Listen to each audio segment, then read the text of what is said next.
నిన్న ఉదయం కొత్తమాగులూరు గ్రామం నుండి జిల్లా విక్రమాదిత్య అనే 3 సంవత్సరాల పిల్లగాడికి చెవుడు ఉందని చెప్పేసి కుటుంబ చెవుడు ఉందని చెప్పేసి అభివృద్ధి డాక్టర్ హాస్పిటల్ రావడం జరిగింది.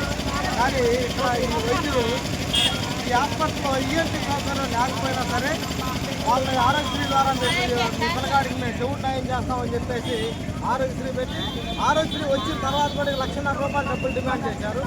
కానీ మా పిల్లగాడికి బాగైతే ఉద్దేశంతో వాళ్ళు 50,000 కట్టారు. తర్వాత కొంతమంది తెలిసిన వాళ్ళు డబ్బులు ఎందుకు కట్టారు ఆరోగ్యశ్రీ అంటే ఈ విషయాన్ని బయటకు చెప్తే మేము ఎందుకు వస్తాం మేము తాట చేస్తామని చెప్పేసి వాళ్ళు బెదిరేయడం జరిగింది.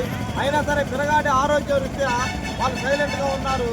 ఒక నాటకీయ పరిణామాల మధ్య ఆగురు సినిమాలో లాగా ఒక నాటకీయ పరిణామాల మధ్య హాస్పిటల్ థియేటర్కి తీసుకెళ్ళిన తర్వాత ఒకసారి ఫిట్స్ వచ్చేయడం, ఒకసారి హార్ట్ అటాక్ వచ్చాను, ఒకసారి అలా ఒక నాటకీయ పరిణామాలు చేసి కొంత టైం తర్వాత పిల్లగాడు చనిపోయిందని చెప్పడం జరిగింది.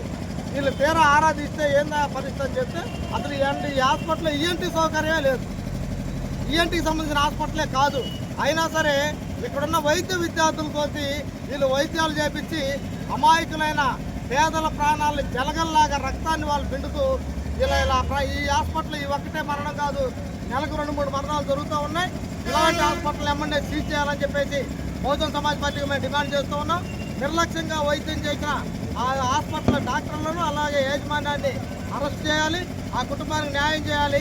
ఇలాంటి హాస్పిటల్ మీద ప్రభుత్వం వెంటనే విచారణ కమిషన్ విచారణ చేయాలని చెప్పేసి బహుజన సమాజ్ పార్టీకి మేము డిమాండ్ చేస్తున్నాం.